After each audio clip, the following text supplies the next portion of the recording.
గత 20 సంవత్సరాలుగా ఆంధ్రప్రదేశ్ ఆరోగ్య శాఖలో వివిధ కేటగిరీలలో పనిచేస్తున్న కాంట్రాక్ట్ ఉద్యోగులను పర్మనెంట్ చేయాలని కోరుతున్నారు. మాకు స్టాఫ్ నర్సులందరికీ 38,000 జీతం ఇస్తున్నారు సార్ గవర్నమెంట్ నుంచి. మా పిల్లలకి ఫీజులకి, ఇద్దరు పిల్లలకి ఫీజులు కట్టుకోవడానికి కూడా చాలా ఇబ్బంది అవుతుంది. కుటుంబ పోషణ చాలా ఇబ్బందికరంగా ఉంది సార్. రెగ్యులరైజేషన్ అంత అయినంత వరకు మాకు 100% గ్రాస్ అయినా ఇస్తారని వేడుకుంటున్నాను సార్.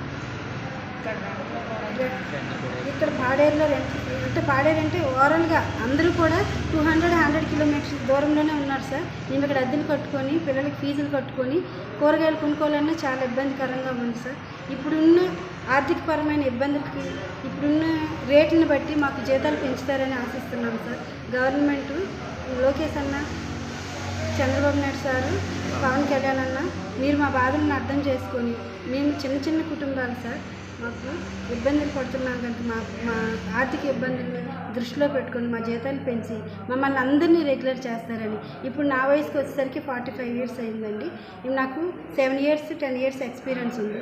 మా లాంటి వాళ్ళందరినీ రెగ్యులర్ చేసి ఉంటే మా తర్వాత తరమాలు కూడా మళ్ళీ ఫీల్డ్లోకి రావడానికి ఇష్టపడతారండి. ఇప్పటి వరకు 20 సంవత్సరాల నుంచి రెగ్యులరే లేకపోయి ఉంటే నర్సింగ్ ఫీల్డ్లోనికి ఎవరు వస్తున్నారండి? ఇప్పటి వరకు మీరు ఇంకా కాంట్రాక్ట్ బేస్లో ఉన్నారని అందరు నవ్వుతున్నారు సార్ మమ్మల్ని చూసి. నర్సింగ్ వ్యవస్థ అంటే ఇప్పుడు విదేశాలకు వెళ్ళిపోయి మనం ఇక్కడ మన దేశంలో వదిలేసి విదేశాలకు వెళ్ళిపోయి పనులు చేయడం ఏంటి సార్? ఇది ఒకసారి దృష్టిలో పెట్టుకోండి సార్.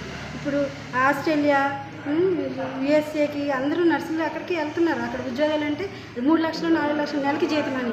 కానీ ఇక్కడ మన ఇండియాలో ఇంత డెవలపింగ్ అవుతున్నప్పుడు మన వాళ్ళకి మనం సేవ చేయకోకుండా, మన వాళ్ళకి మనం వైద్యం చేయకోకుండా విదేశాలకు వెళ్ళి పని చేయడం, మేము ఇక్కడ కావాలనే ఉన్నాము. మా ఫ్రెండ్స్ అందరూ చాలా దూరంలో ఉంటున్నారు సార్. వాళ్ళు బాగానే తెచ్చుకుంటున్నారు. వాళ్ళకి మాకు ఈరోజు పక్కపక్కన నించోబెడితే వాళ్ళ కార్లు, బంగ్లాలు, పెద్ద బిల్డింగ్లు ఉన్నాయి సార్.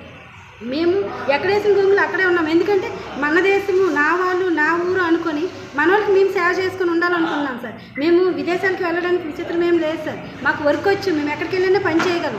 కానీ మేమందరం అటు వెళ్ళిపోతే మనకి ఎవరైనా సేవ చేస్తారు? ఇప్పుడు కరోనా టైంలో ఉన్నాము, మేమందరం అటు వెళ్ళిపోయి ఉంటే ఇప్పుడు కరోనా టైంలో మన వాళ్ళకి మనం ఎవరు సేవ చేస్తారు? అదొకసారి దృష్టిలో పెట్టుకుని, అయ్యో మన కోసమే కదా ఇప్పుడు కరోనా మళ్ళీ వస్తుంది, విజృంభిస్తుంది కదా. విశాఖపట్నంలో 10-15 కేసులు ఉన్నాయి. ఈ టైంలో కూడా మేము అలా వెళ్ళామనుకోండి, ఇప్పుడు ఎవరండి లాస్ట్ టైంలో ఫస్ట్ వేవ్, సెకండ్ వేవ్ మన కుటుంబాలకు మనమే టచ్ చేయలేకపోయింది, అవునా కాదు? మా పిల్లల్ని, ఇప్పుడు మా చిన్న పిల్లల్ని ఆ టైంలో మాకు అబార్షన్స్ కూడా అయ్యారు సార్. చాలామంది చనిపోయారు కూడా.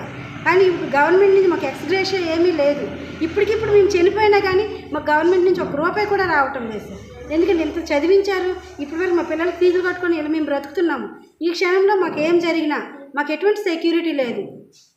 లైఫ్ సెక్యూరిటీ కావాలి మాకు. ఈఎస్ఐలు, పిఎఫ్లు ఏమీ కట్ అవ్వట్లేదు సార్. డైరెక్ట్గా అమౌంట్ వస్తుంది, ఈఎంఐలు కట్టుకోవాల్సింది. కుటుంబారం మొయ్యాలంటే చాలా కష్టంగా ఉంది సార్. మా బాధలు మేము ఎవరికి చెప్పుకోవాలి సార్?